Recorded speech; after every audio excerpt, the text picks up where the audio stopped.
Hello students, आज मैं आपके साथ डिस्कस करने वाली हूं जो आपको दिसंबर 2025 में कॉस्ट अकाउंटिंग का पेपर आया था कि आपने उसके सेक्शन बी को कैसे सॉल्व करना था। अगर आपका कोई भी क्वेश्चन है जहां पर आप थोड़ा सा आपको लगा होगा कि ट्विस्ट किया है, वो कौन सा पार्ट था, आपको उसको कैसे अप्रोच करना था, उसके बारे में भी डिस्कस करूंगी। बाकी मैं ये बता दूं कि जो भी पेपर था it's not that level of easy और it's not that level of tough. कुछ क्वेश्चन में एक दो जो एडजस्टमेंट थी वो ट्विस्टेड थी। बाकी जो पेपर था, अगर आपने अपने स्टडी मैट को बहुत अच्छी तरह किया होता तब भी आप 70 मार्क्स तो इजीली स्कोर कर सकते थे, जो कि स्टडी मैट से ही था। एंड रेस्ट ऑफ आपने जो भी लास्ट के 5 टर्म्स के जो है 5 to 6 टर्म के अपने पेपर्स देखे होंगे वो, और जो भी आपने प्रीवियस ईयर के क्वेश्चंस वॉल्यूम 2 में जो हमारी बुक में हैं उसको देखा होगा, तो आपके 30 मार्क्स जो रेस्ट है वो भी वहां पर कवर हो रहे थे। 70 में कम बोल रही हूँ, वैसे तो 80 मार्क्स का ऐसा पेपर था जो कि कंप्लीटली आपके स्टडी मैट से आया था। अब मैं आपको बताऊंगी कि आपने जब आपने क्वेश्चन किया होगा आप कहाँ पर वहाँ फंस गए होंगे, या आपको लगा होगा कि थोड़ा सा ट्विस्टेड है, उसके बारे में बात करूंगी। जो डायरेक्टली बुक में से ही आया था तो उसमें तो कुछ ऐसा नहीं था। देखो, कभी भी प्रोफेशनल कोर्स में ऐसा तो नहीं होगा कि आपको डायरेक्टली उन्हीं फिगर के साथ ही जो है वो क्वेश्चन दे दिया जाए। आपका परसेंटेज चेंज हो सकता है, बाकी सेम टू सेम क्वेश्चन आपकी बुक में होगा, राइट। तो जैसे कि ये क्वेश्चन है, ये आपके वॉल्यूम 2 में मटेरियल कॉस्टिंग में इवन 2 बार ये मैंने रिवीजन में भी आपको क्वेश्चन करवाया था और इंपॉर्टेंट मार्क करवाया था कि इस क्वेश्चन को जरूर करके जाना। तो यहाँ पर जो है ये क्वेश्चन में क्या था, देखो जब आपने पढ़ा होगा और सेम था, सिर्फ फिगर्स को चेंज था और बाकी तो बिल्कुल इन्हीं लाइंस पे ही क्वेश्चन दिया गया था। Question number 2 A part, the cost structure of an article. कैसे सोचना है वो भी हम यहाँ पर सीखेंगे। The selling price for which, कोई आर्टिकल है, ठीक है, उसका सेलिंग प्राइस जो है वो 1,20,000 है। उसमें डायरेक्ट मटेरियल जो है वो 50% है, आपका डायरेक्ट लेबर 20% है, ओवरहेड्स है 30%। ये सेलिंग प्राइस मुझे दिया हुआ है और कॉस्ट मुझे डायरेक्ट नहीं दिया हुआ, परसेंटेज में दिया हुआ। It's okay. An increase in 15% cost of material, कहता अगर हम 15% इसमें इंक्रीज कर दें एंड 25% इन लेबर, 25% इसमें इंक्रीज होगा, is anticipated, it is anticipated in the future there will be increase of 15% in material and 25% in labour. These increased cost in relation to the present selling price would cause, इस increased cost से क्या होगा कि जो हमारा present selling price है ना उसमें 25% का डिक्रीज आ जाएगा in the amount of a present profit per article. दोबारा से कहते हैं these increased cost in relation to the present selling price. अगर जो भी प्रेजेंट सेलिंग प्राइस के रिलेशन में अगर हम इस इंक्रीज्ड कॉस्ट को देखें, मीन सेलिंग प्राइस उतना ही रहेगा, अगर उसके अकॉर्डिंग हम अपनी इंक्रीज कॉस्ट को देखें, वुड कॉस्ट क्या होगा, उससे हमारा 25% जो प्रेजेंट प्रॉफिट होगा ना वो डिक्रीज हो जाएगा। You are required to statement of profit per article at present. आपको प्रेजेंटली कितना प्रॉफिट पर आर्टिकल होगा वो बताना है, और the revised selling price to produce the same percentage of profit to sell as before. ठीक है, अगर हम सेम परसेंटेज ऑफ प्रॉफिट जो प्रेजेंट में अर्न कर रहे हैं वो ही हमें अर्न करना होगा, तो हमें सेलिंग प्राइस जो है वो कितनी रखनी होगी। तो इट मीन्स कि मुझे परसेंटेज जो प्रेजेंट मेरा प्रॉफिट निकलेगा उसका परसेंटेज ऑफ सेल्स निकाल लेंगे। ठीक है, जो भी मेरा इंक्रीज्ड कॉस्ट होगा उसमें हम जो है उतना जो है परसेंटेज ऑफ प्रॉफिट ऐड करके सेलिंग प्राइस निकाल सकते हैं। देखो यहाँ पर आपको ना तो मटेरियल कॉस्ट दिया हुआ है, ना आपको लेबर कॉस्ट, ना ओवरहेड्स दिया हुआ है, उनकी परसेंटेज दी हुई है। ठीक है, सपोज कर लेते हैं ये टोटल कितना बन रहा है 100। सपोज कर लेते हैं कि हमारा कॉस्ट है x, राइट, और हमारा जो प्रॉफिट भी नहीं दिया हुआ, और आपने सपोज करना था कि आपका प्रॉफिट है y। तो अगर मैं कॉस्ट में प्रॉफिट ऐड कर दूं तो इतना तो बता रखा है ना कि मेरी सेलिंग प्राइस 1,20,000 है। बस एक इक्वेशन बन जानी थी आपकी। दूसरी इक्वेशन बना लेते हैं आप, कैसे बनानी थी, कहता है कि इट इज एंटिसिपेटेड कि आपका ये कॉस्ट मटेरियल का 15% बढ़ जाएगा। 15% का 15% कर देते तो नया मटेरियल कॉस्ट आ जाता।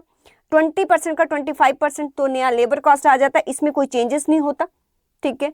तो आपका नया कॉस्ट आ जाता और कहता प्रॉफिट में 25% का डिक्रीज आ गया। तो अगर प्रेजेंट प्रॉफिट मेरा y है, 25% का डिक्रीज आ गया, तो मेरा जो फ्यूचर प्रॉफिट होगा दैट इज 0.75 बाई उन दोनों को प्लस करके, लेकिन कहता प्रेजेंट सेलिंग प्राइस अगर यही रहेगी तो ये भी इक्वल टू 1,20,000 होता। बताती हूँ मैं, देखो मैंने यहाँ पर आपके लिए इस क्वेश्चन को सॉल्व किया है।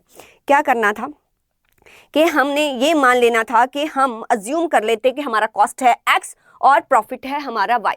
ध्यान से सुनो, सेलिंग प्राइस है 1,20,000। प्रेजेंटली हमारा जो सेलिंग प्राइस है, obviously selling price equal to our cost plus profit, ये एक इक्वेशन बन जाता, ठीक है।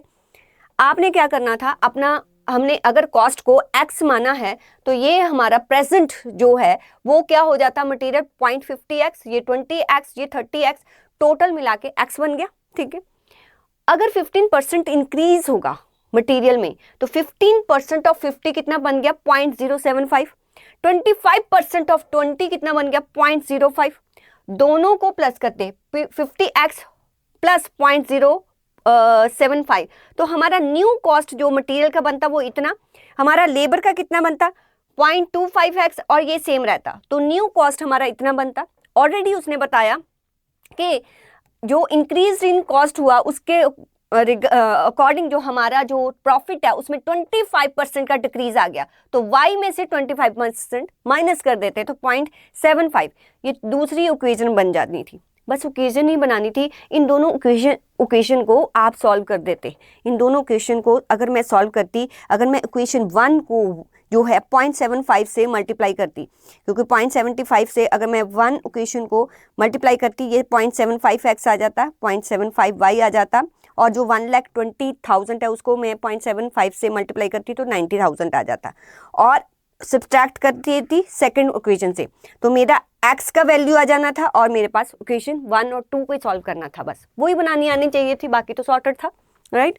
तो x आपके पास आ जाता, x हमने क्या माना था कि that is our cost, y हमने क्या माना था दैट इज आवर प्रॉफिट, ठीक है, ये निकल गया।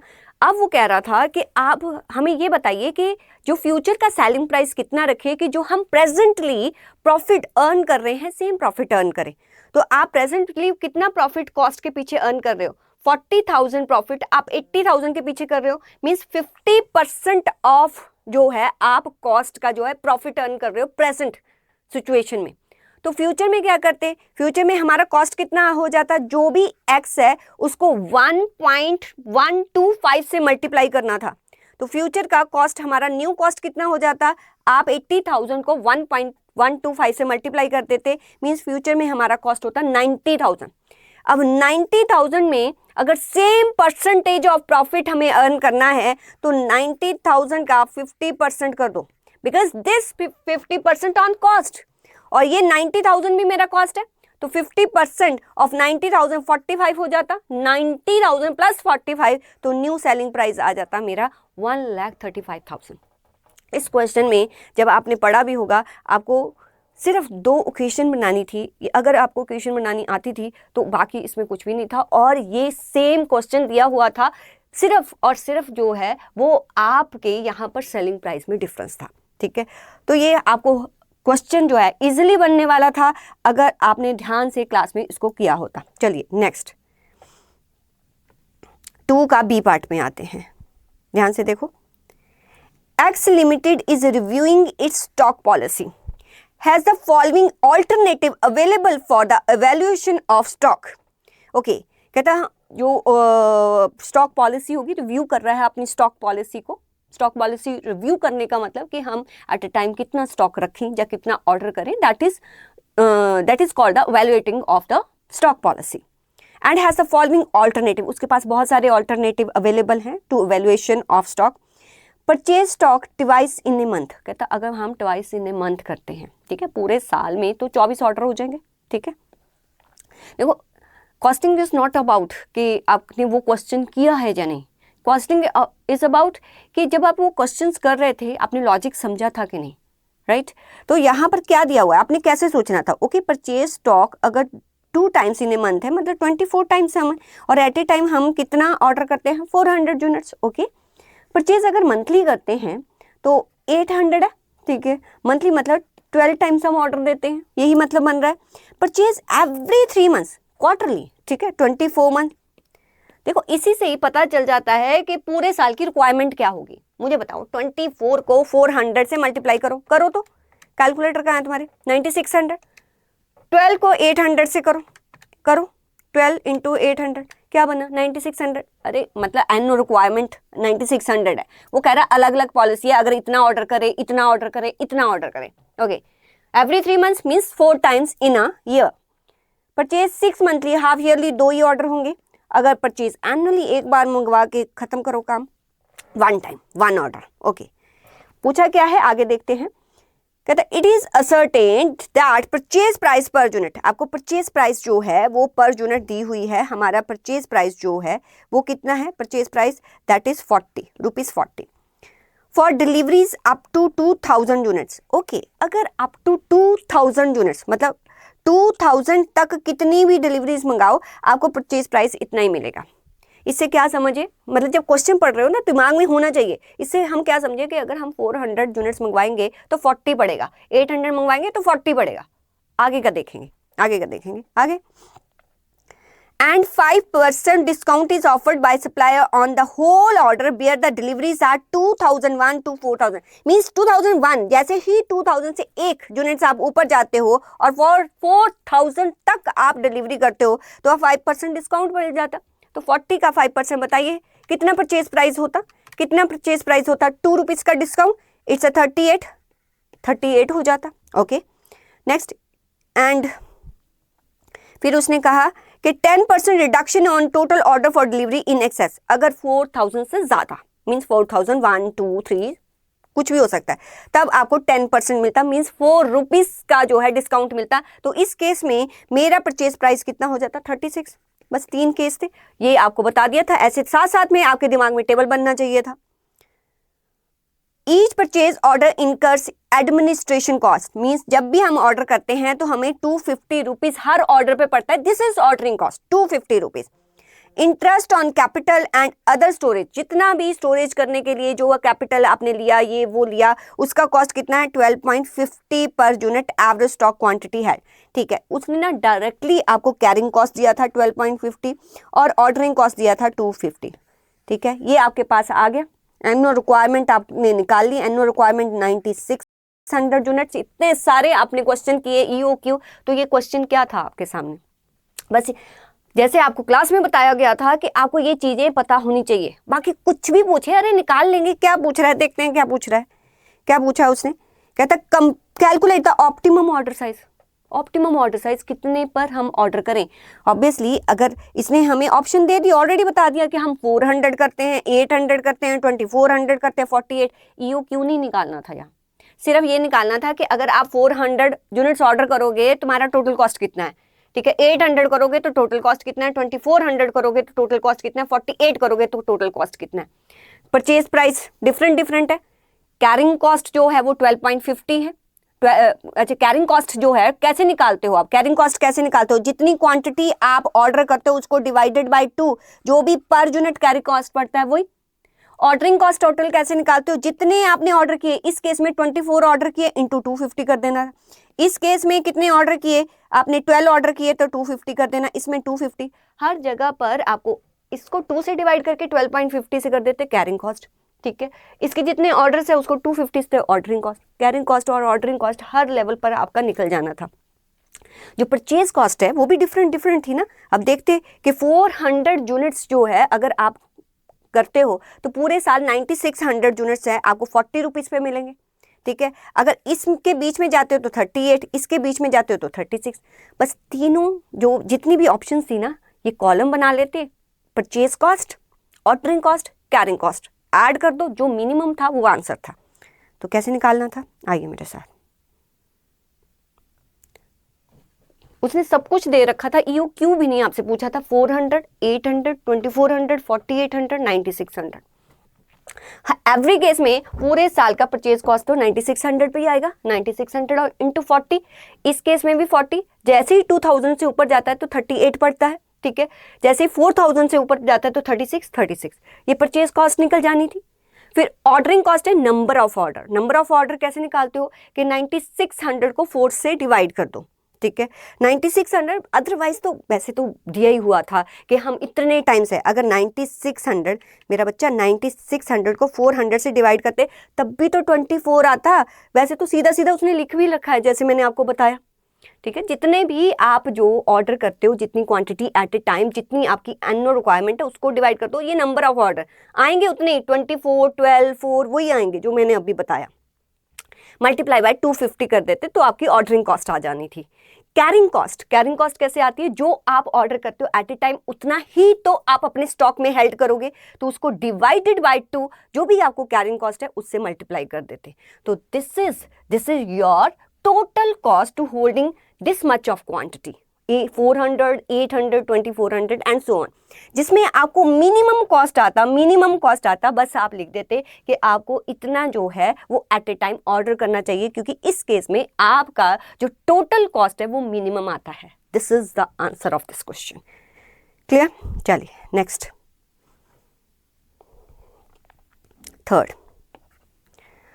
From the detail furnished below, you are required to calculate a comprehensive machine hour rate। comprehensive machine hour rate, जैसे क्लासेस में आपने machine hour rate निकाला था सारे, आप ये जो क्वेश्चन था ना ऑलरेडी स्टडी मैट में था, ठीक है, जहाँ पर आपको running expenses, machine expenses already करवाए हुए थे। सिर्फ आपका डिफरेंस कहाँ था? डिफरेंस सिर्फ आता कि जो वैल्यूज है वो अलग अलग है। स्टडी मैट का ही क्वेश्चन है, अगर स्टडी मैट के क्वेश्चन भी मशीन आवर रेट के अच्छी तरह किए होते तो तब भी आप ये कर लेते। अब कॉम्प्रीहेंसिव में थोड़ा सा कंफ्यूज हो गए। कॉम्प्रीहेंसिव ये कि वेजेस भी बीच में इंक्लूड करनी होती है, वैसे तो सारे एक्सपेंसेस आपको इंक्लूड करने सिखाए हुए हैं, तो इसलिए आप एक ये वर्ड पढ़ के कंफ्यूज नहीं होना था आपको। देखो इसमें क्या करना था, आपको मशीन आवर रेट निकालना था। आपको जैसे बताया गया था स्टैंडिंग चार्जेस आप अलग लिखते हो, ठीक है, और आप रिपेयर्स एंड मेंटेनेंस का अलग कॉलम बनाते हो जैसे क्लासेस में किया, और उसके बाद रनिंग एक्सपेंसेस आप अलग लिखते हो। अब स्टैंडिंग चार्जेस में बच्चा कंफ्यूज हो जाता है कि कौन सा स्टैंडिंग लूँ मैं, तो हो सकता है कि मैं डेप्रिसिएशन को मैम रनिंग लूँ, ले लो, रनिंग ले लो, ठीक है, कोई प्रॉब्लम नहीं है। जो भी आपने अज्यूम किया है ना क्वेश्चन में, आप नीचे लिख के आएंगे कि मैंने अज्यूम किया है कि depreciation is a running expenses. वैसे जैसे कि आपको बताया कि अगर किलोमीटर्स पे है डेप्रिसिएशन, इट मीन्स वो रनिंग पर ही आपसे चाहता है कि आप इसको रनिंग लो। अगर तो मतलब कि एक आपको लाइफ टाइम दिया हुआ है कि लाइफ पीरियड दिया हुआ है कि इतने पीरियड्स के लिए, तो वो आप स्टैंडिंग में ले लो, बाकी आपकी मर्जी है। अगर आप रनिंग में भी लेते हो तो आंसर गलत नहीं करेगा। तो यहाँ पर साथ साथ में देखो, पहले डेप्रिसिएशन हो सकता है आपने रनिंग में लिया हो सकता है आपने स्टैंडिंग में, जैसे भी लिया हो तो आपने कैसे इस क्वेश्चन को सॉल्व किया होगा, तो सारा एक बार रीड कर लेते हैं। सबसे पहले आपको जो दिया हुआ है कि original purchase price of machine दी हुई है, जिस पर 10% आपको जो है पर एनम डेप्रिसिएशन पड़ेगा। Normal working hour for a month 200 है पर ए मंथ, जो आपका वर्किंग आवर है वो 200 है, और मशीन वर्क्स टू ओनली 75%। आप जो मशीन काम कर रही है ना वो सिर्फ 75% कैपेसिटी पे काम कर रही है, तो आपने जो भी आपकी नॉर्मल कैपेसिटी है ना वो है 150, तो 75 मीन्स 150 आवर्स पे ही काम हो रहा है। Next, wages of machine man 125 per day of ₹8 our, ठीक है। अगर वो वेजेस जो है वो आप 125 रुपीज़ एक दिन का देते हो, एक दिन में कितने आवर्स हैं? 8 आवर्स हैं। और ऐसे ही wages for helper machine attendant वो देते हो आप 75 पर डे, जबकि एक दिन में 8 आवर्स हैं। तो अल्टीमेटली यहाँ पर पूरे मंथ की कितनी वेजेस हैं वो आपको निकालनी थी।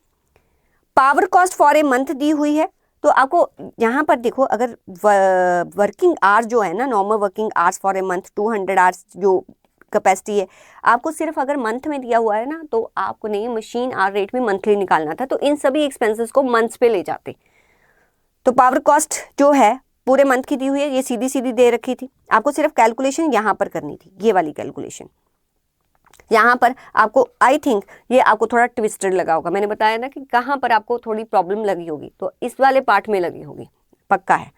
Supervisor charges portion for machine centre for the month, ये भी सुपरवाइजर के चार्जेस हैं। ये आप स्टैंडिंग में ले सकते थे। इलेक्ट्रिसिटी और लाइटिंग फॉर मंथ, ये भी स्टैंडिंग में ले सकते थे। Repair and maintenance consumer per month, ये आप रिपेयर्स एंड मेंटेनेंस का अलग से एक कॉलम बनाते उसमें लेना था। Insurance of plant and machinery a portion for, ये ईयर था, इसको 12 से डिवाइड कर देते तो मंथली आ जाता। अदर जनरल एक्सपेंसेस, ये भी पर एनम थे, ये 12 से डिवाइड करते तो ये भी आपके मंथली आ जाते। तो अल्टीमेटली ये आपने सारे जो हैं ये वाले एक्सपेंसेस सारे स्टैंडिंग ही लिए होंगे। The workers are paid a fixed dearness allowance, जो वर्कर्स को है ना fixed dearness allowance 1575 per month मिलता है। आपने पहले वेजेस निकालनी थी, ठीक है, फिर उसमें डियरनेस अलाउंस ये वाला ऐड कर देना था।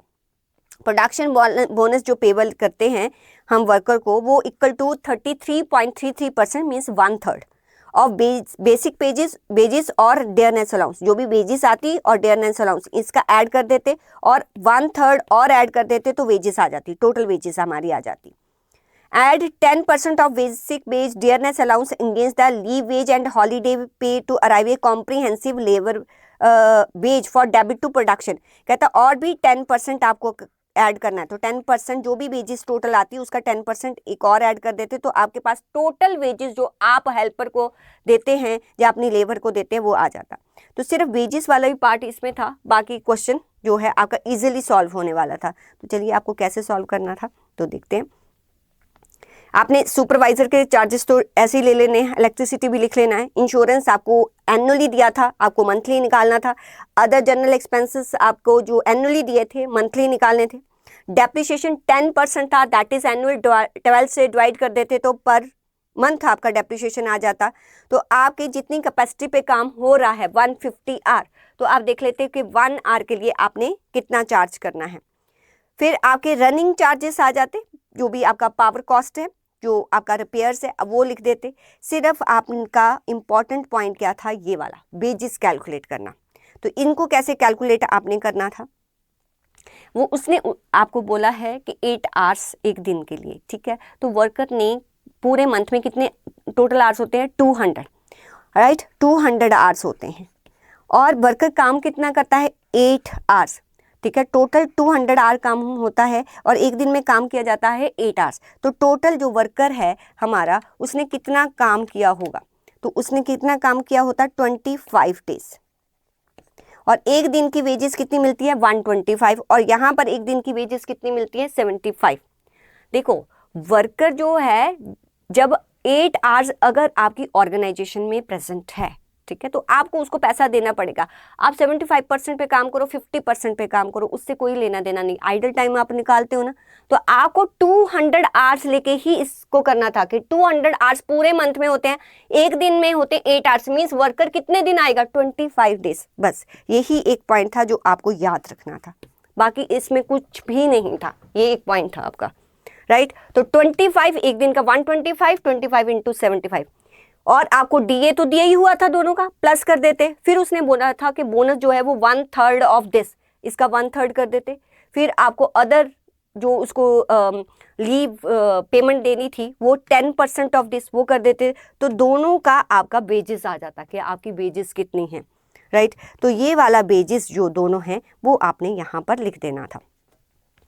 और आवर्स कितने आवर्स काम हो रहा है 150। देखो जो एक्सपेंसेस किए जाते हैं, एक्सपेंसेस तो पूरे आवर्स पे किए जाते हैं, लेकिन जो आप रिकवर करते हो वो उन्हीं से करते हो जो आपके प्रोडक्टिव आवर्स होते हैं। तो 150 से ही आपको जो है प्रोडक्टिव आवर, क्योंकि इसमें आगे उसने कोई आइडल टाइम नहीं बताया था, तो 150 से डिवाइड करके आप यहाँ पर लिख देते। तो आपका मशीन आवर रेट निकल जाता। यहाँ पर आपका जितना भी रनिंग था और जितना आपका स्टैंडिंग था दोनों को प्लस कर देते, बस यहाँ पर आपका टोटल मशीन आवर आपसे निकल जाना था। ये ऑलरेडी आपने कितनी बार जो है वेजेस वगैरह निकाली होंगी अपनी क्लास में, राइट। आपने जब एम्प्लॉय कॉस्ट भी करते हो तो उसमें भी कितनी बार आपको एम्प्लॉय की वेजेस कैलकुलेट करनी नहीं आती है कि कैसे कैसे आपने सारा वेजेस ऐड करना है। तो ये था रिलेटेड टू, यहाँ पर मुझे लगता है कि जो बच्चे को ट्विस्टेड लगा होगा वो ये वाला पार्ट लगा होगा, बाकी ऊपर वाले इजी थे, मैनेजेबल थे। ओके, नेक्स्ट बी पार्ट देखते हैं इसका। 2 articles A and B are produced in production firm. From the details given below, prepare a statement regarding cost sheet and financial position of the production firm. Okay, ये भी जो है 2 articles बनते हैं production firm में। आपको cost sheet भी बनानी थी और financial position of the production firm बताना था उसका। तो मीन्स रिकंसिलेशन का आपका क्वेश्चन था। डायरेक्ट मटेरियल दिया हुआ था, डायरेक्ट वेजेस दिया हुआ था, हम प्रोडक्शन ओवरहेड कैसे चार्ज करते हैं 100% ऑफ इसका वेजेस का। Office overhead charges towards production centre 25%, जो भी मेरा वर्क कॉस्ट, तो कॉस्ट शीट बन जानी थी। कॉस्ट शीट में तो कोई ऐसा था नहीं। ये आप लिख लेते डायरेक्ट मटेरियल कितना है, डायरेक्ट वेजेस कितना है, जो भी वेजेस है उसका 100% कर देते तो वर्क कॉस्ट आ जाता, जो वर्क कॉस्ट होता उसका 25% कर देते, राइट। फिर आपका ऑफिस ओवरहेड्स आ जाता, तो ये तो सारा हो जाता। और कितने यूनिट्स बन रहे हैं, 200 यूनिट्स ए के बन रहे हैं और 500 यूनिट्स बी के बन रहे हैं। एंड सोल्ड कितने पे किया जाता है, 50 और 30 रिस्पेक्टिवली, राइट। आपको कॉस्ट शीट बनाना था, आप 200 यूनिट्स और 500 यूनिट्स लेके ए और बी का कॉस्ट शीट बना देना था, और जो भी सेल होती तो आपको प्रॉफिट पता चल जाता है कि एज पर कॉस्ट शीट कितना प्रॉफिट आ रहा है। Production overhead expenses involve 4800 and office overhead was 4200। जो एक्चुअल एक्सपेंसेस हुए ना प्रोडक्शन ओवरहेड के वो 48 है, वो 40 और ये है 42। मीन्स ये आपको फाइनेंशियल बुक्स का बताया हुआ है कि आपके कितने एक्सपेंसेस हुए। तो आपने एज पर फाइनेंशियल बुक्स भी बना लेना था profit, as per cost sheet भी प्रॉफिट बना लेना था, दोनों को क्या कर देना था, रिकंसाइल्ड। तो ये इजी था क्वेश्चन, ये आप इजीली कर सकते थे। कॉस्ट शीट बनाना था दोनों का। 200 इसके थे यूनिट्स, इसके 500 थे। आप जो भी डायरेक्ट मटेरियल, डायरेक्ट लेबर, क्योंकि आपको फाइनेंशियल्स क्या डायरेक्ट मटेरियल डायरेक्ट लेबर नहीं दिया था, वैसे भी सिमिलर ही होता है, राइट। यहाँ पर ओवर एंड अंडर ऑब्जॉर्प्शन तो होती नहीं है, तो यही आप दोनों कॉस्ट जो है अपने उसमें भी ले देते फाइनेंशियल स्टेटमेंट जब आप बनाते। फिर प्रोडक्शन ओवरहेड्स क्या था, 100% ऑफ वेजेस, तो 100% ऑफ वेजेस इसकी 2000 है, इसकी 3000 है। और उसके बाद आपको फैक्ट्री ओवरहेड्स जो है कितना दिया था, प्रोडक्शन ये होता आपका वर्क कॉस्ट। उसके बाद आपको दिया हुआ था फैक्ट्री ओवरहेड्स, नहीं क्या था, 2 मिनट गलत लिखा मैंने, office overheads, office overheads, this is not office overheads, ठीक है। ऑफिस ओवरहेड्स आपके कितने थे, 25% ऑफ वर्क कॉस्ट, तो 25% इसका भी कर देना था और 25% इसका भी कर देना था। तो आपका क्या आ जाता है, ये आपका कॉस्ट ऑफ सेल्स आ जाता। और उसने बोला था कि सेलिंग प्राइस क्या है पर यूनिट, इसका है 50, इसका है 30, दोनों को माइनस कर देते तो एज पर कॉस्ट शीट आपका टोटल प्रॉफिट आ जाता। दोनों को प्लस करके मुझे एज पर कॉस्ट शीट पता चल गया प्रॉफिट कितना है। ऐसे ही P&L बना देते, ठीक है। P&L सेल्स आपको पता ही थी दोनों प्रोडक्ट्स की, डायरेक्ट मटेरियल डायरेक्ट लेबर तो सेम रहना था, आपको प्रोडक्शन और ऑफिस ओवरहेड्स अलग अलग दिए हुए थे, वो एक्चुअल जो इनकर्ड होते हैं वही लेते हैं। तो इसके according as per financial statement हमारा प्रॉफिट था 4750, इसके अकॉर्डिंग था 4687। तो आपको रिकंसिलेशन स्टेटमेंट बनानी थी। मैंने आपको बहुत बार कहा है कि आप profit as per financial books ले सकते हो, एज पर कॉस्ट बुक्स ले सकते हो। तो एज पर अगर मैं कॉस्ट बुक लेती तो मेरा प्रॉफिट कितना होता, 468750। अब 2 ही तो एक्सपेंसेस थे जिनमें गड़बड़ थी। फाइनेंशियल्स में अगर एज पर कॉस्ट बुक्स मैंने प्रॉफिट लिया है, यहाँ पर मेरा प्रोडक्शन ओवरहेड है 4800, जबकि कॉस्ट बुक्स में मैंने कितना प्रोडक्शन ओवरहेड जो है वो चार्ज किया है, देखो ये कितना चार्ज किया है मैंने, 5000। मैंने अपनी बुक्स में 5000 किया है, फाइनेंशियल्स वालों ने 48 किया है, ठीक है। इट मीन्स मैंने अगर 5000 किया हुआ है, मैंने ज़्यादा चार्ज किया है, उन्होंने कम चार्ज किया, उनका प्रॉफिट ज़्यादा होगा, मेरा कम होगा, क्योंकि मैंने ज़्यादा एक्सपेंसेस चार्ज किए हुए हैं। अब मुझे इस पर पहुंचना पड़ेगा, तो जो भी डिफरेंस है उतने से ऐड कर दो। तो डिफरेंस कितना है, 48 और 5000 200, वो ऐड कर देना था। हमने चार्ज किए एडमिन एक्सपेंसेस 4200, नॉट फाइनेंशियल्स वालों ने 4200 किए हैं, हमने कितने किए हैं, हमने जो चार्ज किए हैं यहाँ पर ये दोनों को प्लस कर देते, कितना है 1625 प्लस 24, अच्छा मेरे बैग पे आ गया, देखो 1265 2437.5, तो ये था 4062, ठीक है। हमने कम किया है, उन्होंने ज़्यादा किया। अगर उन्होंने ज़्यादा किया हुआ है इट मीन्स उन्होंने एक्सपेंस ज़्यादा रिकॉर्ड, उनका प्रॉफिट कम है, हमारा ज़्यादा है। इस पे पहुंचने के लिए जो भी डिफरेंस है माइनस कर देते, तो जो भी डिफरेंस था वो हमने माइनस कर दिया, तो आपको पता चल गया कि profit as per financial books क्या है। ये क्वेश्चन हो सकता था, ठीक है। Next 4A, a transport company supplies the following details in respect of truck 6 ton. ये आपका क्वेश्चन नंबर 57 जो आपके स्टडी मैट में सेम ही था, इसमें कुछ ऐसा अलग नहीं था। और यहाँ पर जो अलग सिर्फ दिया हुआ था ना, वो ये था, आपको एंड में जो ध्यान देना था, आपको उसने जो कैलकुलेट करने के लिए बोला है वो फ्रेट पर टन पर ट्रिप बोला है, ठीक है। इसी में गड़बड़ हो जानी थी, आप निकाल देते पर टन पर किलोमीटर।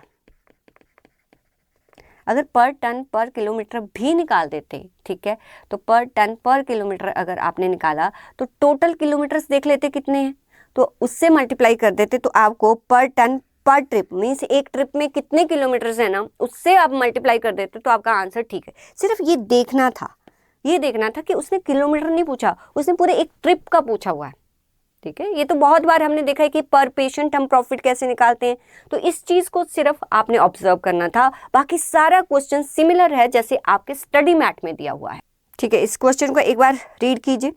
कॉस्ट ऑफ ट्रक दिया हुआ है आपको 1,20,000, एस्टिमेटेड लाइफ 10 ईयर्स दी हुई है, डीजल ऑयल ग्रीस जो है 20 पर ट्रिप ईच वे दिया हुआ है, रिपेयर एंड मेंटेनेंस दिया हुआ है, ड्राइवर्स वेजेस दिया हुआ है, क्लीनर्स वेजेस दिया हुआ है, इंश्योरेंस दिया हुआ है, टैक्स दिया हुआ है, जनरल सुपरवाइजर, ये सारे जो है कुछ एनुअली दिए हुए हैं, कुछ मंथली दिए हुए हैं। The truck carries goods to and fro the city covering distance of 60 kilometre each way. हर जो है वे में कितने किलोमीटर होते हैं ईच वे? 60 kilometre, right.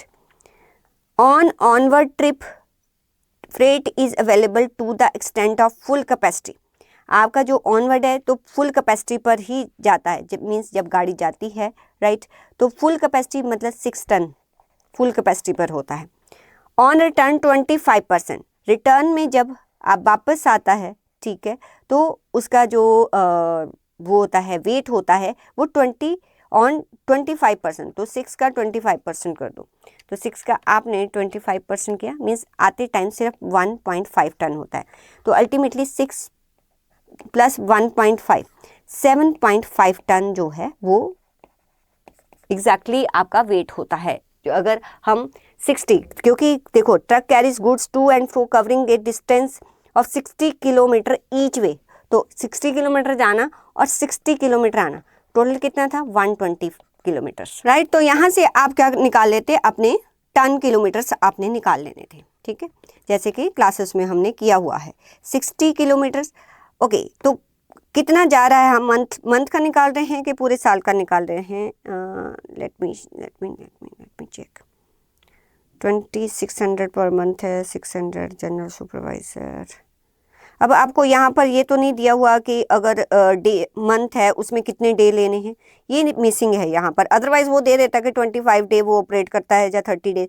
अगर कुछ भी नहीं दिया है तो नीचे लिख देना कि हमने अज्यूम किया है कि मंथ में 30 डेज होंगे, राइट। कितने टन होता है? 6, ठीक है, प्लस आता भी 60 किलोमीटर है, 30 डेज 1.5, तो कितना बन गया? 60 इंटू 30 इंटू 6 आपका 10,800, और 60 इंटू 30 इंटू 1.5 कितना बन गया? 2700, और टोटल टन किलोमीटर्स कितना बन गया? 10,800, ठीक है।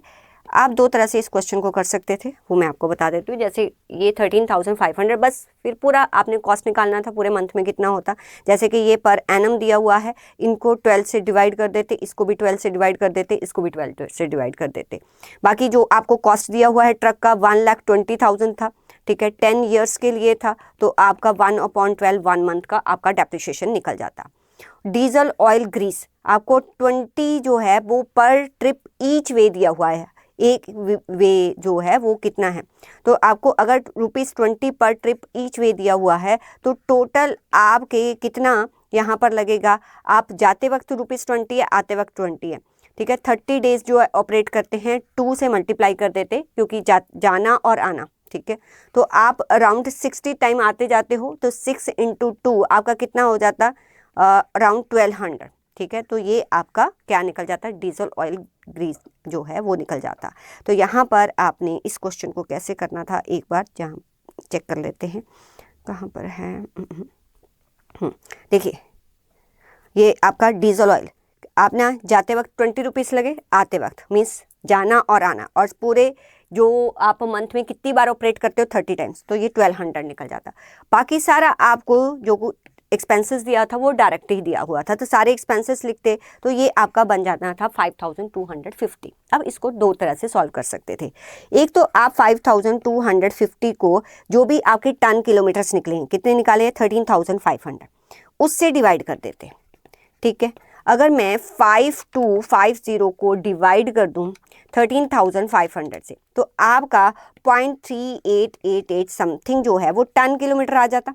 टन किलोमीटर उसने एक ट्रिप का पूछा था, एक ट्रिप में जाते वक्त कितना किलोमीटर होता है, वो होता है आपका 60, तो जाते वक्त 60 से अगर मल्टीप्लाई कर देते तो ये आंसर आ जाता आपका 23.34 पर टन पर ट्रिप। ठीक है, एक ट्रिप करते वक्त तो उसका कितना लगता है, तो ये आपने निकालना है। या दूसरा मेथड क्या था कि आपका 5250 जो है पूरा कॉस्ट आता है। ठीक है, अगर पूरा कॉस्ट है तो आप कितने जो है दिन ऑपरेट करते हो 30 डेज, तो एक दिन का कॉस्ट कितना हो गया 5250 डिवाइडेड बाय 30, तो एक दिन का कॉस्ट कितना हो गया 75 रुपीज़ पर डे, एक दिन का कॉस्ट। ठीक है, अगर आपका एक दिन का कॉस्ट 175 रुपीज़ है, तो आप एक दिन में कितने टन्स कैरी करते हो, दैट इज 7.5, तो 7.5 से डिवाइड कर देते तो आपका तब भी 23.34 ही आंसर आता। दोनों केसेस में आंसर सेम आना था। उसने पर टन पर किलोमीटर ना पूछ के उसने पर टन पर ट्रिप पूछा था, तो या तो जो भी कॉस्ट आता, एक दिन का कॉस्ट कितना है वो निकाल लेते, और एक दिन में कितने टन्स आप कैरी करते हो, 6 जाते वक्त 1.5 आते वक्त, तो टोटल टन्स कितने कैरी करते हो 7.5, तब भी आपका आंसर यही आना था। तो ये क्वेश्चन में सिर्फ जो आपको कंफ्यूज करने वाली बात थी वो ये वाली थी और कुछ नहीं था। नेक्स्ट, इसका बी पार्ट देखते हैं। Mister Vasant commenced a contract. अच्छा, कॉन्ट्रैक्ट का सम भी ठीक था, कहाँ कंफ्यूजन आनी थी वो मैं आपको बता देती हूँ। The following was the expenditure, material issue, कोई मटेरियल इशू लिख देते, वेजेस लिख देते, प्लांट यूज लिख देते, अदर एक्सपेंसेस इनकर्ड वो भी लिख देना था। तो कॉन्ट्रैक्ट अकाउंट जब हम बनाते हैं तो इधर सारे एक्सपेंसेस लिख देते हैं, sorted. Cash received on account of a contract up to 31 March 2025, इतना आपको कैश रिसीव हुआ जो कि आपके 80% है वर्क सर्टिफाइड का। अगर आपको कैश रिसीव हो रहा है 1,28,000, this represent to what 80% of cash, तो मेरा वर्क सर्टिफाइड कितना होता, तो 128 को आप 80 से डिवाइड कर देते, डिवाइडेड बाय 80%, तो मेरा वर्क सर्टिफाइड आ जाता 1,60,000। तो मेरे पास वर्क सर्टिफाइड भी था, और उसके बाद उसने दिया हुआ था plant and material charge to the contract, plant which cost 3,000 और मटेरियल 2,500 वर लॉस्ट। बस यहीं पर ही था कि आपका प्लांट लॉस्ट हो रहा था, बस इसके बारे में सोचना था, कैसे सोचना था वो मैं आपको बताती हूँ। ये भी लॉस्ट हो गया। आपको पता है कि कोई भी आग लगे, कुछ भी लगे, अगर कुछ लॉस्ट होता है तो हम किसको हिट करवाते हैं, कॉस्टिंग P&L को। आपने कॉस्टिंग P&L को जो है 3,000 का प्लांट और 2,500 का मटेरियल जो है वो कॉस्टिंग P&L में ट्रांसफर कर देना था, जो कि यहाँ पर लिखा जाता 3,000 और 2,500। ठीक है, on 31 March 2025 the cost of the work done but not certified. Okay, ये तो वर्क सर्टिफाइड आ गया और अनसर्टिफाइड भी आपको दिया हुआ है कितना 1,000। मटेरियल इन हैंड जो हमारे पास बचा 2,300, वो भी आप यहाँ पर लिख देते। चार्ज डेप्रीशिएशन 15%, बस यही था, बस आपका इंपॉर्टेंट यही था कि डेप्रीशिएशन कैसे चार्ज करना। इसमें थोड़ा सा भी सोचते तो आप कॉन्ट्रैक्ट अकाउंट बना देते। देखो क्या सोचना था मैं आपको बताती हूँ। प्लांट था 15,000 का, ठीक है, अब 3,000 का जो लॉस्ट हो गया, 3,000 का जो आपका लॉस्ट हो गया, तो वो तो आप कॉस्टिंग P&L को ही हिट करवाते। डायरेक्ट डेप्रिसिएशन यहाँ पर नहीं डाल सकता था, क्योंकि 3,000 जो है डायरेक्ट डेप्रिसिएशन, देखो बेटा हम कब डालते हैं, जब हमें बिगनिंग और एंडिंग की एग्जैक्ट फिगर पता हो। अगर बीच में कोई लॉस्ट हो गया तो वो तो हमें बताना पड़े ना कि कॉस्टिंग P&L को इतना जाएगा। आप डायरेक्ट फिगर नहीं वहाँ पर लिख सकते, क्योंकि हमें कॉस्टिंग P&L भी बनाना होता है। तो इस केस में 15,000 का टोटल प्लांट था, ठीक है। आप ओपनिंग फिगर इधर लिखते, क्लोजिंग इधर लिखते। हाँ, अगर आपने किसी और ढंग से भी आंसर दिया होता, अपनी एग्जाम्पशन लिखी होती, तो आंसर सेम आता, पर फिर भी मुझे लगता है कि यहाँ पर प्लांट लॉस्ट हो रहा है। करेक्ट अप्रोच तो यही है कि जितना लॉस हुआ आप बताओगे तो सही ना, इतना आप कॉस्टिंग P&L को हिट करोगे। तो 3000 यहीं पर दिखना था।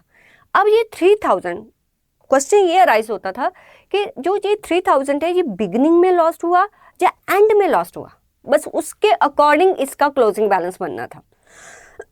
आप कुछ भी अजम्पशन ले सकते थे, जो भी आपने अजम्पशन लिया होता आप नीचे लिख के आते कि हमने अज्यूम किया है कि प्लांट जो है वो बिगिनिंग में लॉस्ट हो गया। अगर प्लांट बिगिनिंग में ही लॉस्ट हो गया तो पूरे साल जो है 15 में से 3000 तो लॉस्ट हो गया। तो हमने यूज कितना किया होगा 12,000, उसी पर तो डेप्रिसिएशन चार्ज होगा। तो डेप्रिसिएशन कितना था 15%। अगर 12,000 पर जो है 15% डेप्रिसिएशन चार्ज होता है तो 1800। तो मेरे पास जो है 12,000 का प्लांट था, उस पर 1800 डेप्रिसिएशन, तो क्लोजिंग बैलेंस मेरे प्लांट का कितना आता है 10,200। अब आप अजम्पशन दूसरी भी मान सकते थे। दूसरी क्या मानते कि बिल्कुल एंड में जो है वो प्लांट जो है वो क्या हुआ, लॉस्ट हुआ। नीचे लिख लेते कि हमने ये माना कि एंड में प्लांट जो है वो लॉस्ट हो गया। तो फिर पूरे साल का 15,000 पर ही आपने 15% चार्ज करना था, ठीक है, जो कि आता आपका 2250। अब लेकिन करते तो 12,000 में से ही माइनस ना, क्योंकि 15,000 में 3,000 लॉस्ट हो गया, 2250 डेप्रिसिएशन, बाकी आपका क्लोजिंग बैलेंस आ जाता। अब कोई भी मेथड लगाते ओपनिंग या क्लोजिंग। अब आपको सोचना क्या था, अब इसको क्वेश्चन को कैसे आपने अप्रोच करना था। अगर प्लांट की फिगर आ भी गई थी, आप प्रैक्टिकली सोचो ना कि आपके कॉन्ट्रैक्ट में एक प्लांट आया जो कि 15,000 का था, मैंने उसको कितना यूज किया होगा।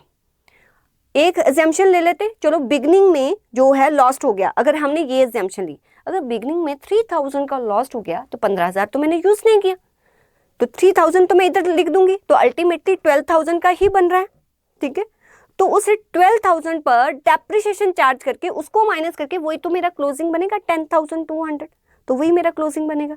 अगर दूसरा एग्जाम्पशन लेती कि एंड में लॉस्ट हुआ, ओके एंड में लॉस्ट हुआ, बिगनिंग में मेरे पास 15,000 था, 3,000 लॉस्ट हो गया, लेकिन ये तो एंड में हुआ, तो पूरे साल तो मैंने यूज किया है, तो 15,000 का 15% मैंने कर लिया।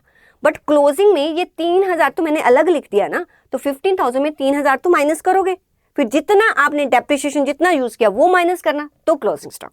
तो बस इतना ही सोचना था, उसने थोड़ा सा इसको ट्विस्ट कर दिया था इस वाले पॉइंट को, और कुछ नहीं था। बाकी जैसे आप निकालते थे कि आप पूरा कॉस्ट आपका निकल जाता, कॉस्ट टू कॉन्ट्रैक्ट निकल जाता, जो भी आपका WIP था, जो भी आपका अनसर्टिफाइड था, this is your notional profit. 3 lakh का टोटल कॉन्ट्रैक्ट था, अगर इतना सर्टिफाइड आपका हो गया है तो 50% से ज़्यादा है, तो 2/3 ऑफ जो भी आपका नोशनल प्रॉफिट है और जितना आपने कैश रिसीव किया 80% वो आप ट्रांसफ़र कर देते, और बाकी जो है बाकी आप रिजर्व्स को ट्रांसफ़र कर देते। तो this is the contract. Contract में क्या सोचने वाला पार्ट था, वो प्लांट वाला, ठीक है। चलिए नेक्स्ट 5th का अच्छा ये वाला है, ये तो आपको मतलब आपके बुक में ही ये क्वेश्चन दिया हुआ है, सिमिलर लाइंस में था, ऐसा कुछ नहीं था कि इसमें अलग था। अगर हम बात करें तो ये भी आपका क्वेश्चन जो है, अगर आपने स्टडी मैट में सारे प्रोसेस अकाउंट, इवन बिगनिंग में ही अब नॉर्मल लॉस और नॉर्मल लॉस के बारे में बात हो जाती है जब हम प्रोसेस कॉस्टिंग करते हैं, तो वही लाइन्स पे आपको ये क्वेश्चन दिया हुआ था, और ये सिमिलर टाइप का क्वेश्चन आपने अपनी बुक में से अटेम्प्ट भी किया था। तो एक बार देख लेते हैं इसको। 5th का a product passes through 3 processes ABC, 3 processes के बीच में से होके निकलता है। 10,000 जो है इनिशियली यूनिट्स इंट्रोड्यूस किए गए हैं और rupees 1 were issue to process A, right. Process A में 10,000 यूनिट्स आए हैं 1 रुपीज़ के अकॉर्डिंग, और अमाउंट भी 10,000 है। द अदर डायरेक्ट एक्सपेंसेस, जो और डायरेक्ट एक्सपेंसेस है, ए में 10,000 ये वाले एक्सपेंसेस रिकॉर्ड करने, 1,000 ये, 5,000 ये, 1,050 ये, राइट। और ऐसे ही बी के दिए हुए हैं एंड सी के आपको दिए हुए हैं। The wastage of process A was 5%। Okay, कितने यूनिट्स इंट्रोड्यूस हुए हैं प्रोसेस ए में? 10,000 यूनिट्स। 10,000 यूनिट्स, इसका 5% अगर वेस्टेज हो जाता है तो कितना लॉस होता है? 500। तो नेक्स्ट प्रोसेस में जो यूनिट्स जाएंगे वो कितने जाएंगे? 9,500। एंड प्रोसेस बी का 4% होता है, मीन्स 9,500। और इसमें जो है वेस्टेज अगर 4% है तो आपका कितना आ जाएगा 9500 इंटू 4%, ये आपका वेस्टेज आ गया 380। अगर 380 है तो नेक्स्ट जो प्रोसेस में है यहाँ पर यूनिट जाएंगे 9120, यहाँ पर आ गया 9120 जो कि सी प्रोसेस है। The wastage of process A sold करते हैं 0.25, इस जो भी ये वाला वेस्टेज है इसको 0.25 पे सोल्ड करते हैं, एंड बी का जो सोल्ड करते हैं वो 0.50 पर सोल्ड किया जाता है। दैट ऑफ सी, सी का जो भी वेस्टेज होगा, अब सी का वेस्टेज जो है वो उसके बारे में उसने ज़्यादा कुछ हमें बताया नहीं, सी के वेस्टेज के बारे में। तो जो सी है, सी का जो भी वेस्टेज होगा, जबकि इसमें जो यूनिट्स आते हैं वो इतने आते हैं, जो भी वेस्टेज होगा उसको जो है सोल्ड किया जाएगा 1 रुपये में, ये दिया हुआ है, ठीक है। द ओवरहेड चार्जेस जो होंगे 168% ऑफ डायरेक्ट लेबर, यहाँ पर सारे डायरेक्ट एक्सपेंसेस हैं, कहता है ओवरहेड चार्जेस भी होंगे जो कि 168% होंगे, किसके, डायरेक्ट लेबर के। हर प्रोसेस में जो भी आपका डायरेक्ट लेबर होगा उसका 168% आपने ओवरहेड करना था, चार्ज करना था। The final product was sold at 10 rupees. अच्छा, फाइनल प्रोडक्ट जो है, जो भी इसमें से वेस्टेज होके आएगा, जो भी यहाँ पर फाइनल प्रोडक्ट्स आएंगे उसको हम सोल्ड करते हैं 10 रुपीज़ पर, ये दिया हुआ है। फैचिंग प्रॉफिट 20%, फैचिंग प्रॉफिट 20%, ये तो सेलिंग प्राइस है, 20% ऑन सेल्स है, मीन्स 10 पर जो है वो 20% जो है वो क्या है, प्रॉफिट। मीन्स इस 10 में 2 रुपीज़ जो है वो क्या है, आपका प्रॉफिट है। तो 8 रुपीज़ क्या बन गया, 8 रुपीज़ मीन्स जो इनका कॉस्ट है, जो भी ये फाइनल गुड्स आएंगी इनका कॉस्ट कितना है, 8। इस यहाँ से पढ़ के आपको पता चल गया। Prepare 3 processes amount and calculate the percentage of wastage in process C. Okay, ये हमें नहीं पता है ये कितना होगा, ये आपको निकालना था। बाकी तो ए और बी प्रोसेस बनाना तो कुछ मुश्किल नहीं था, ठीक है। सी के भी सारे एक्सपेंसेस तो आप रिकॉर्ड कर देते। आप जब नॉर्मल लॉस को लिखते तो वहां पर हमें कैसे करना था, वो कैसे होता, देखो आप जो है आपके पास 8 रुपीज़ तो था, ठीक है, ये वाला 8 रुपीज़ तो था। आप cost, effective cost per unit कैसे निकालते हो, इफेक्टिव कॉस्ट जो भी नेक्स्ट प्रोसेस में जाएगा ये कितनी कॉस्ट पे जाना चाहिए, इसको आप कैसे निकालते हो। आप क्या करते थे, जो भी आपका टोटल कॉस्ट होता था उसमें से माइनस कर देते थे जो भी आपका नॉर्मल लॉस सेल करके अमाउंट आएगा, ठीक है, वो माइनस करके फिर आप नॉर्मल आउटपुट कैसे लेते थे, जो भी इनपुट होता था उसमें से नॉर्मल लॉस के यूनिट्स को माइनस कर देते थे, ठीक है, यही करते थे। तो इफेक्टिव कॉस्ट पर यूनिट निकल आता था। अभी आपको इफेक्टिव कॉस्ट, देखो सी प्रोसेस में ये 8 दिया हुआ था तो यहाँ पर 8 लिख लेते। आपको क्या नहीं पता था, आपको नॉर्मल लॉस के यूनिट्स नहीं पता थे, सिर्फ यही नहीं पता था, ठीक है। ये आप जो है नॉर्मल लॉस के यूनिट एक्स मान लेते तो टोटल कॉस्ट जो है आपका, टोटल कॉस्ट कितना आता, जो भी आपका टोटल कॉस्ट, यहाँ पर पहले यहाँ पर लिख देते हैं इनपुट आता आपका, इनपुट था 9120, ठीक है, माइनस नॉर्मल लॉस यूनिट, वो क्या माना है हमने, एक्स माना है। टोटल कॉस्ट कैसे आता है, सी का जब प्रोसेस अकाउंट बनाते जितना भी कॉस्ट यहाँ से जो भी कॉस्ट है वो सारा कॉस्ट आ जाता, वो यहाँ पर लिख देते माइनस, और जो नॉर्मल लॉस है कितने पे बिकता, 1 रुपीज़ पर, 1x मतलब x माइनस कर देते, तो उससे x की वैल्यू आपकी निकल जाती। चलो एक बार मैं करके दिखाती हूँ कि कैसे करना था। आइए प्रोसेस ए, मटेरियल आपको दिया था, sundry debtor, sundry material, direct labour, expenses, overhead कैसे चार्ज करने थे, जो भी आपका डायरेक्ट लेबर था उसका 168%, ये टोटल कॉस्ट बन गया। इसमें तो आपको बताया हुआ था कि कितना आपका लॉस होना है, 500 यूनिट्स कितने पे सेल होगा वो भी दिया हुआ था, ठीक है। और आप जो है cost, effective cost per unit कैसे निकालते थे, जो भी आपका टोटल कॉस्ट है, जितने पे नॉर्मल लॉस बिकता है, ठीक है, और जितनी आपकी इनपुट है उसमें से आप माइनस कर दो नॉर्मल लॉस यूनिट, तो आपका जो है इफेक्टिव कॉस्ट पर यूनिट निकल के आ जाता था, जिसपे आप नेक्स्ट प्रोसेस को इसको ट्रांसफर करते थे। तो ये वाला प्रोसेस ए इजीली बनने वाला था। फिर बी में भी कोई दिक्कत नहीं थी, बी में भी क्या थी, 9500 वहां से आया, किस रेट पे आया वो लिख दिया, जो भी इस प्रोसेस पे जितनी कॉस्ट इनकर्ड हुई है वो सारी लिख दी। इस पे भी 4% हमें पता था कि 380, ये भी बताया गया था कि कितने पर सेल होगा, 0.50, और उसका आपको यहाँ पर अमाउंट मिल जाता। यहाँ भी आपको कॉस्ट पर यूनिट निकाल लेना था, ठीक है, कॉस्ट पर यूनिट आप निकाल लेते, जो भी टोटल कॉस्ट है उसमें से माइनस करके बाकी आपको 5.40, जो कि 9120 5.40 किस में चला जाता, सी प्रोसेस में, ये सारा रिकॉर्ड कर लेना था हमने, ठीक है। अब यहाँ पर जो है हमें सिर्फ ये 8 पता था, 8 पता था, ये टोटल कॉस्ट पता था, ठीक है। मुझे बताओ कि इफेक्टिव कॉस्ट पर यूनिट कैसे निकालते हो? ऐसे ही तो निकाला जाता है, जो भी टोटल कॉस्ट है तो आप उसमें से नॉर्मल यूनिट जितने पे सेल होते उतने, हमने लेट अस अज्यूम जो नॉर्मल कॉस्ट यूनिट है वो क्या है, वो एक्स मान लेते, 1 रुपीज में सेल होते, माइनस कर देते, और 9120 यूनिट्स तो आपको पता ही है 9120, इसमें से ये वाले यूनिट माइनस करने, ये अभी नहीं पता, इसको हमने एक्स माना है।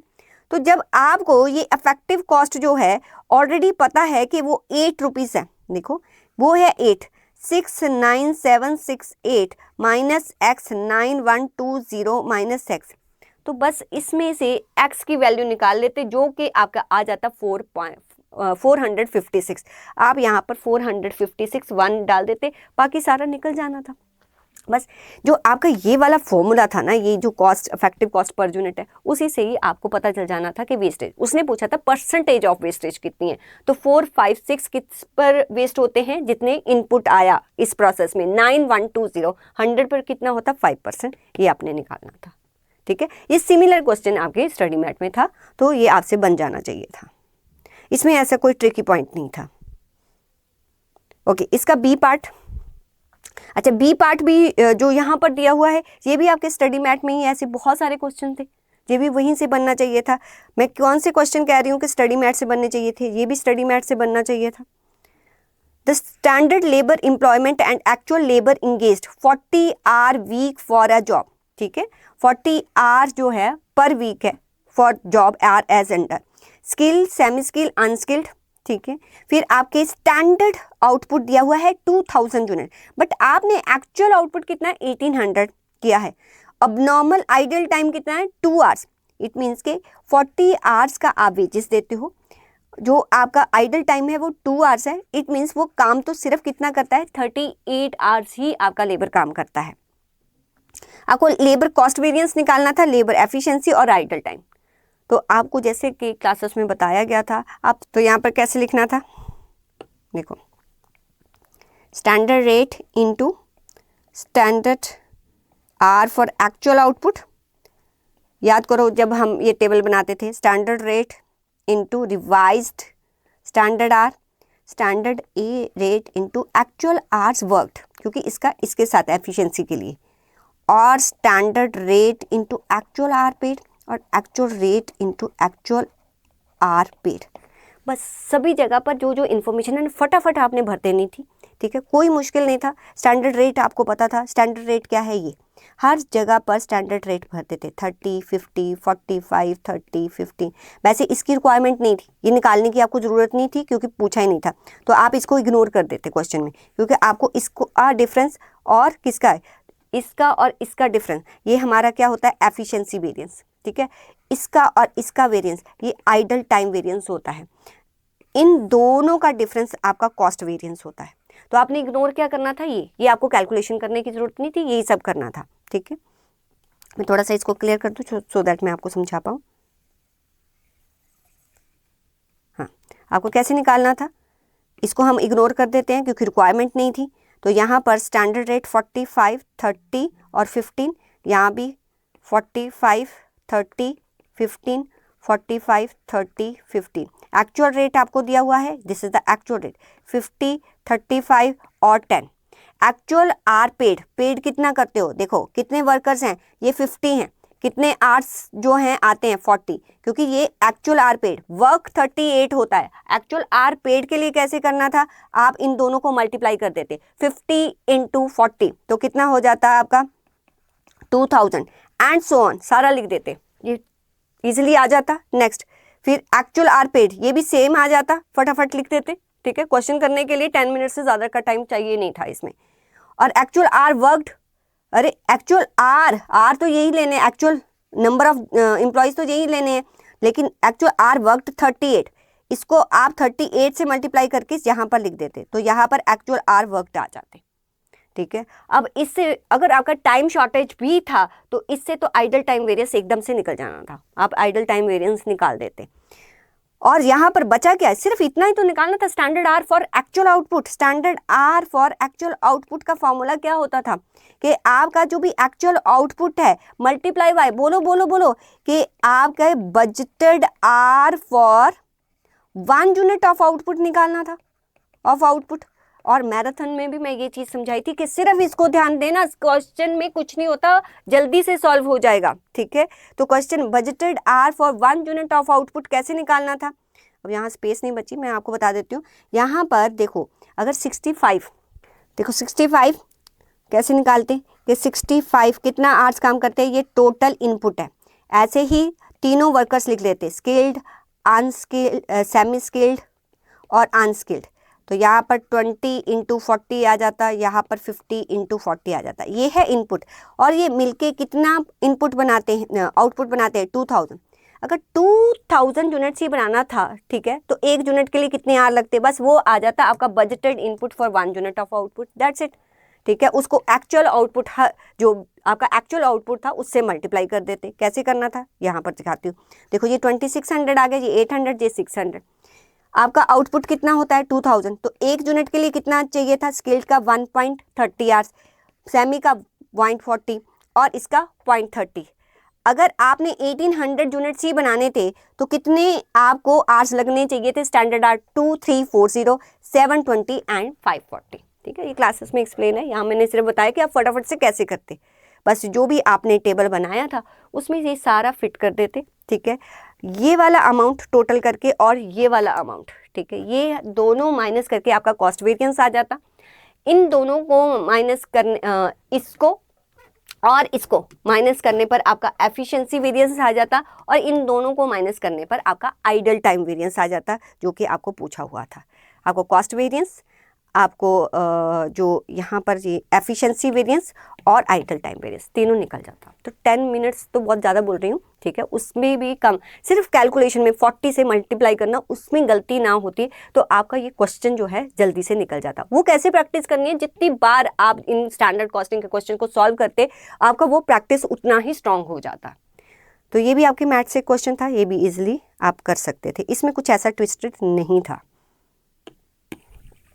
चलिए नेक्स्ट 6 से इसमें क्या दिया हुआ है, ये रिलेटेड टू, ये मार्जिनल का है, मार्जिनल कॉस्टिंग का।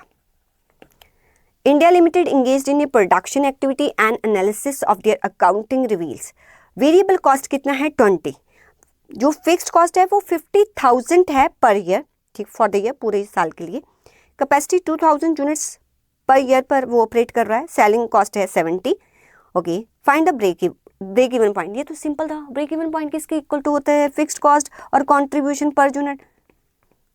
ये तो फालतू के मार्क्स थे। कितना है आपका फिक्स्ड कॉस्ट 50,000, कंट्रीब्यूशन किसके इक्वल टू होता है 70 - 20 कर देते तो 50, तो आ जाता आपका ब्रेक इवन पॉइंट, ठीक है। अगर ब्रेक इवन पॉइंट यूनिट्स में पूछा हुआ है, अगर आपको प्राइस भी बताना था तो जितने भी यूनिट होते उसको 70 से दोनों तरह बता आते। मैम ये यूनिट्स था कि वैल्यू दोनों तरह बता आते, उसमें क्या था, ठीक है, एक 70 से मल्टीप्लाई तो करना था। Okay, next, find the number of units to be sold to get profit. अगर आपको 30,000 प्रॉफिट चाहिए तो कितने सोल्ड करने चाहिए, वही आपका जितना फिक्स्ड कॉस्ट है, जो डिजायर्ड प्रॉफिट है, divided by contribution per unit. तो fixed cost plus desired profit करना था और divided by contribution per unit. जो आपकी मार्जिनल कॉस्टिंग की मैंने आपको कॉन्सेप्ट बूस्टर बैच में भी करवाया है, इवन मैंने अपने CACC अमरजीत कौर चैनल पर भी उसका कंप्लीट रिवीजन डाला हुआ है। उसमें तो ये सारे क्वेश्चन अपने किए हुए थे, क्लासेस में तो किए ही हुए थे। समटाइम ऐसा होता है ना कि लास्ट मिनट में हमें वो सारा रिकॉल नहीं होता, तो आपको रिविजनरी लेक्चर्स में करवाया हुआ था, तो ये भी निकल जाना था आपका। चलो नेक्स्ट देखते हैं, नेक्स्ट क्या पूछा हुआ है उसने। पहले इसका आंसर मैं बता दूं, इन दो का ब्रेक इवन पॉइंट आपको निकालना था, ठीक है, फिर आपको ये निकालना था। अब नेक्स्ट इसकी जो भी रिक्वायरमेंट थी, if the company can manufacture 600 unit more per year with the additional fixed cost 2000। अच्छा, एडिशनल फिक्स्ड कॉस्ट अभी कितनी कॉस्ट है, फिक्स्ड कॉस्ट है 50। तो वो कहता है कि अगर 600 और यूनिट्स उसने प्रोड्यूस करने हैं, अभी कितने कर रहा है 2000 यूनिट्स कैपेसिटी, ठीक है। अगर उसने 2000 अपनी कैपेसिटी 600 की और बढ़ानी है, मीन्स 2600 यूनिट्स वो प्रोड्यूस करना चाहता है, तो एडिशनल कॉस्ट लगेगी 2000। अभी फिक्स्ड कॉस्ट कितनी है 50,000, 2,000 और लगेगी, मीन्स 52,000 और लगेगी। Okay, what should be selling price to maintain the profit per unit जो है एज कैलकुलेटेड अबव। अच्छा, जो हमने ऊपर कैलकुलेट किया है ना सेकंड में, वही हमें जो है पर यूनिट चाहिए, प्रॉफिट चाहिए। चलो सेकंड का जो भी आया देख लेते हैं, सेकंड में क्या आया उसका पर यूनिट हम प्रॉफिट निकाल लेते हैं। सेकंड में हमारा प्रॉफिट कितना था 30,000, ठीक है 30,000, और यूनिट कितने थे 1600। अच्छा, तो पर यूनिट प्रॉफिट कितना था 30,000 1600 से डिवाइड कर देते तो मुझे पता चल जाता सेकंड में पर यूनिट प्रॉफिट कितना था। तो दिस इज 18.75। यही प्रॉफिट चाहिए, यही प्रॉफिट चाहिए। टोटल कॉस्ट निकाल लो। अरे बच्चों, आपको 52,000 तो पता ही है, 52,000 फिक्स्ड कॉस्ट। इसमें ऐड क्या करना था, वेरिएबल कॉस्ट। वेरिएबल कॉस्ट कैसे निकलती, जितने टोटल यूनिट्स आप बना रहे हो, एक एक यूनिट बनाने के लिए वेरिएबल कॉस्ट कितना लगता है 0.20, ठीक है। ये आपका क्या आ जाता है, यहाँ पर टोटल कॉस्ट आ जाता है, यहाँ पर टोटल कॉस्ट आ जाता है। ये टोटल कॉस्ट जो है कितने यूनिट का है 2600 यूनिट, डिवाइड कर देते, उसमें आप अपना प्रॉफिट पर यूनिट जो है ये वाला ऐड कर देते, सेलिंग प्राइस पता चल जानी थी। यही किया, ठीक है। इस देखो आपका टोटल कॉस्ट निकल गया ना। दिस टोटल कॉस्ट जो है, ये टोटल कॉस्ट है, इसको अगर आप 2600 से डिवाइड कर दोगे तो पर यूनिट है। यहाँ क्या करो, टोटल कॉस्ट में जो पर यूनिट आपको प्रॉफिट चाहिए 2600 से मल्टीप्लाई करके वो कर दो, फिर उसको 2600 से डिवाइड, कैसे भी हो सकता है। अब कॉस्टिंग में कोई सेट पैटर्न थोड़ी है, आपको तो उस मंजिल तक पहुंचना है, इस रास्ते से पहुंचो या उस रास्ते से पहुंचो, जैसे आपका दिमाग चलता है। ये दिमाग तब चलेगा जब कॉन्सेप्ट क्लियर होंगे, ठीक है। तो ये भी आपका जो क्वेश्चन था that is study mat. Study mat के किए होते तो कुछ भी और करने की ज़रूरत ही नहीं थी। चलिए बी पार्ट। बी पार्ट आपका है किसके रिगार्डिंग है, 2 minute. Selling price, the management, the cost accountant, influence about the. अच्छा, ये भी आपका मार्जिनल के रिगार्डिंग ही था, उसी से ही रिलेटेड आपका क्वेश्चन पूछा गया है। क्या दिया हुआ है, ABC Limited is engaged in 3 distinct lines of production. Their production cost per unit and selling price as under. Production दिया है, material, wages, variable. ओके, यहाँ से contribution निकल सकता है, ठीक है, यहाँ से contribution निकल सकता है। देखते हैं पूछा क्या है। ये फिक्स्ड ओवरहेड्स दिए हुए हैं आपको, जो कि पर यूनिट ही दिया हुआ है। अगर फिक्स्ड ओवरहेड्स दिया है, कोई नॉर्मल कैपेसिटी नहीं है, तो मतलब कि इन्हीं के ऊपर दिया होगा। तो आपका जो फिक्स्ड एक्सपेंसेस हो गए वो ए के कितने हो गए 3000 इंटू 5 15,000, बी के कितने हो गए 2000 इंटू 8 16,000, और सी के कितने हो गए 5000 इंटू 9 45,000। ये आपका फिक्स्ड एक्सपेंसेस है। सेलिंग प्राइस दिया हुआ है, सब कुछ गिवन है। उसने क्या कहा, the management wants to discontinue one line, एक लाइन वो डिसकंटिन्यू करना चाहती है। gives you the assurance that production in 2 other lines shall be rise by 50%, ठीक है। अगर हम एक लाइन को डिसकंटिन्यू करेंगे ना तो दूसरों का प्रोडक्शन जो है वो 50% बढ़ सकता है। जैसे फॉर एग्जांपल अगर मैं इसको डिसकंटिन्यू करती हूँ तो इसका प्रोडक्शन 50% अगर बढ़ जाएगा, 50% मतलब कि 1500 और, तो मैं 4500 यूनिट्स बना सकती हूँ। तो ऐसे दिया हुआ है उसने। They intend to discontinue the line which produces product A जो है, जो लेस प्रॉफिटेबल है। क्या लेस प्रॉफिटेबल है, हाँ लेस प्रॉफिटेबल तो लग रही है, ठीक है। और प्रॉफिटेबिलिटी हम कैसे चेक करते हैं, कंट्रीब्यूशन से। तो आप इन सब की कंट्रीब्यूशन चेक करो, ये जो वेरिएबल कॉस्ट है ना सबका प्लस कर लो, उसको आप सेलिंग प्राइस से माइनस करो, इसको माइनस करो। जिसका लेस कंट्रीब्यूशन होगा ऑब्वियसली वो प्रोडक्ट जो है वो ज़्यादा प्रॉफिटेबिलिटी नहीं देता होगा, वो चेक करना था आपका। हाँ, अभी हमें नहीं पता कि प्रोडक्ट ए का है कि किसका। वो कहता है कि इसकी जो है डिसकंटिन्यू करना चाहते हैं। As a cost accountant of the company draw your influence about discontinuous.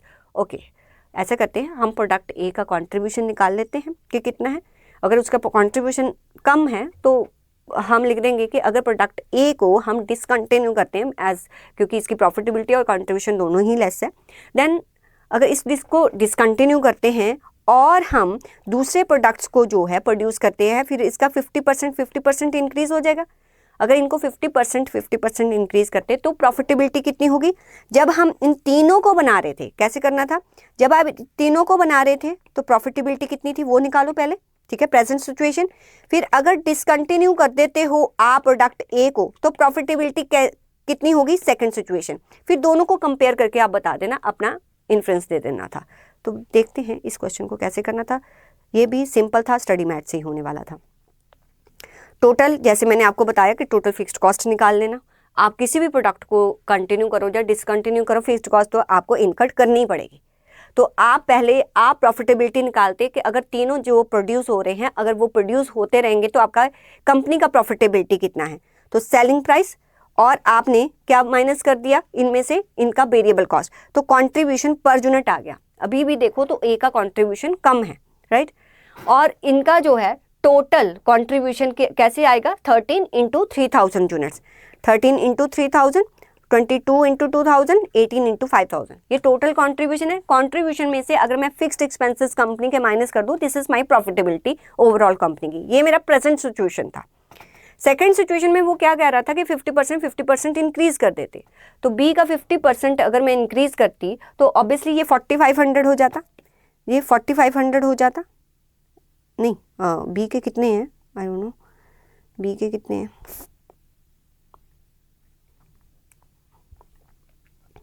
2000 है, 2000 है, ठीक है।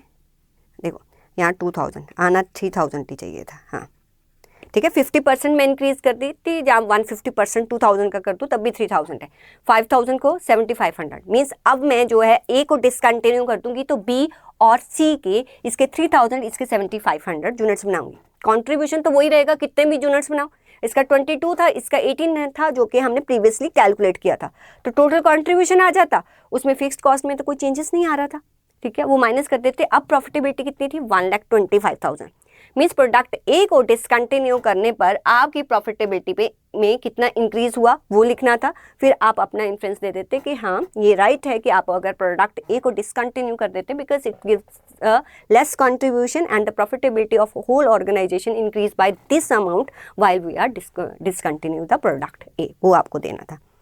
तो ये भी आपका स्टडी मैट का ही था, इसके लिए भी आपको कहीं इधर उधर भागने की ज़रूरत नहीं थी। 7A, अच्छा ये भी स्टडी मैट का क्वेश्चन है, बजट का, और बहुत बार किया था हमने क्लासेस में ये क्वेश्चन, तो आई थिंक मैंने 3-4 टाइम्स ऐसी इस टाइप के क्वेश्चन आपको करवाए थे। ये भी स्टडी मैट से ही था।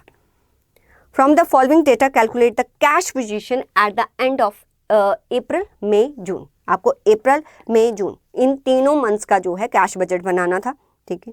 आपको सेल्स दिया, परचेज दिया, वेजेस दिया, सेल्स एक्सपेंसेस दिया।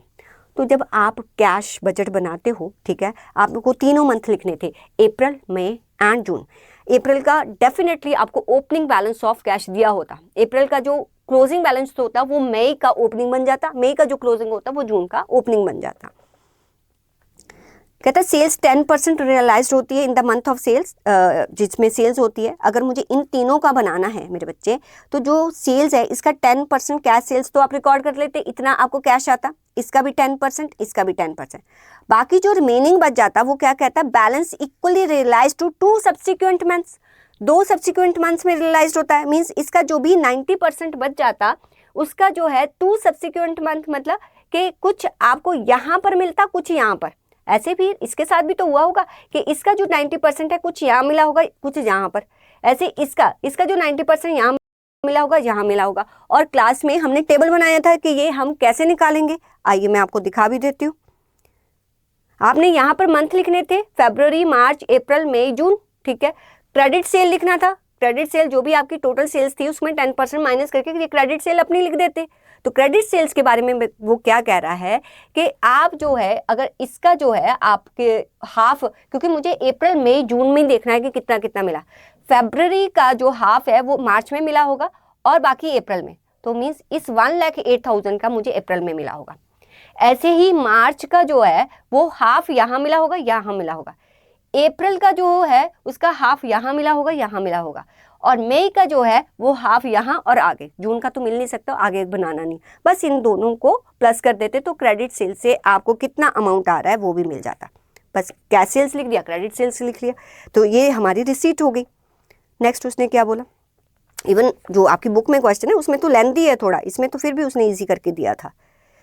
परचेज है, creditors are paid in the month following the month of supply. Okay, purchase में जो ये परचेज करते इसकी अमाउंट पेमेंट हम यहाँ करते, इसकी यहाँ पर, इसकी यहाँ पर, मतलब प्रीवियस मंथ का जो भी अमाउंट था वो एवरी मंथ में आपने रिकॉर्ड करना था। तो जो भी था प्रीवियस मंथ का आप यहाँ पर रिकॉर्ड कर देते, ठीक है। तो मार्च का आप अप्रैल में रिकॉर्ड करते, अप्रैल का मई में, सब्सिक्वेंट मंथ में पेमेंट होती है। वेजेस जो है 20% paid in arrears in the following month, means 80% की तो इसी मंथ में हो जाती है, 20% की नेक्स्ट मंथ में पेमेंट होती है। देखो इसके लिए फॉर्मूला क्या बनाना था, वो क्या कह रहा है कि जो मुझे पेमेंट मैं करती हूँ किसी मंथ में, वो कैसे करती हूँ, 80% तो पेमेंट जो होती है उसके करंट मंथ के वेजेस की होती है, ठीक है, प्लस जो इसका 20% वो नेक्स्ट मंथ में होती है, बट इस मंथ में भी जो प्रीवियस मंथ होगा उसकी पेमेंट भी तो होगी, तो मीन्स 20% ऑफ प्रीवियस मंथ की यहाँ पर होती है।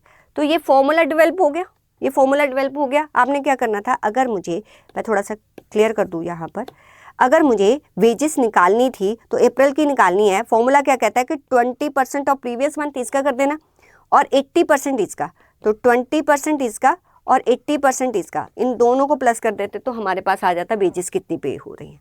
तो यहाँ पर वेजेस आ जाती 20% आपका प्रीवियस का और 80% इस मंथ का, ये सारी वेजेस आप रिकॉर्ड कर देते यहाँ पर।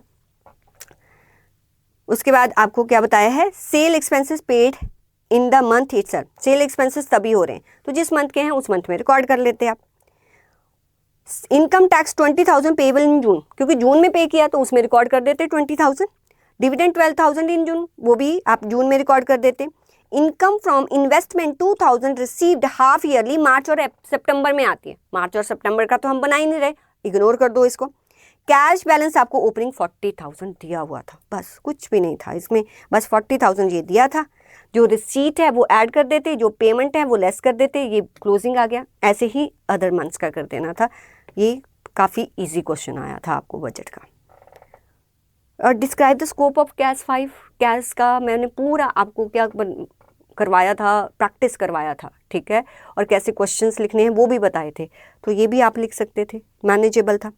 अच्छा 8 में तो सारे का सारा थ्योरी था जो कि हमने थ्योरी लेक्चर्स में किया हुआ था, कैसे लिखना है वो भी सीखा हुआ था, तो ये भी मैं, तो ये सब कुछ ये भी स्टडी मैथ से था आपका, ठीक है। अब मैं बता रही हूँ क्या क्या स्टडी मैथ से था, ये भी स्टडी मैथ से था, ये वाला भी स्टडी मैथ से था क्वेश्चन, 6 कंप्लीट स्टडी मैथ से था।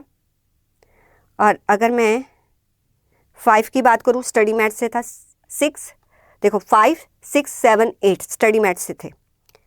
4 ये भी स्टडी मैथ से था, 4, 5, 6 राइट, और ये वाला भी मैंने आपको बताया स्टडी मैथ से ही था।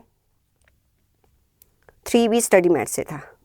सिर्फ आपका जो सेकंड क्वेश्चन है ना, वो थोड़ा सा आपको जो दिया गया था वो अगर आपने प्रीवियस ईयर के क्वेश्चन प्रैक्टिस किए होते तो, और ये तो स्पेशली इम्पॉर्टेंट करके मैंने मार्क करवाया था, तो आप जैसे कि मैंने एमसीक्यू पहले ही आपको करवा दिए, वो भी मैंने बताया कि कहाँ से स्टडी मैथ से थे, सिर्फ 2 एमसीक्यू को छोड़ के बाकी सारे स्टडी मैथ के एमसीक्यूज थे।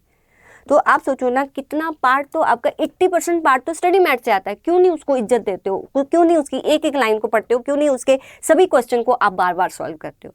तो आपका कॉन्सेप्ट का क्लियर होना कॉस्टिंग में बहुत इंपॉर्टेंट है। आप हज़ारों क्वेश्चन कर लो, बट जब तक आप वो लॉजिक नहीं समझोगे तो पेपर में जाके आप उस कॉन्सेप्ट को रिकॉल नहीं कर पाओगे। आई होप आप इस पेपर को खुद जो है सॉल्व करके देखिए, राइट। कोई डाउट आता है तो जितने भी मेरे स्टूडेंट हैं आप मुझे व्हाट्सएप पे पूछ सकते हैं या आप कमेंट बॉक्स में पूछ सकते हैं। Okay, thank you so much.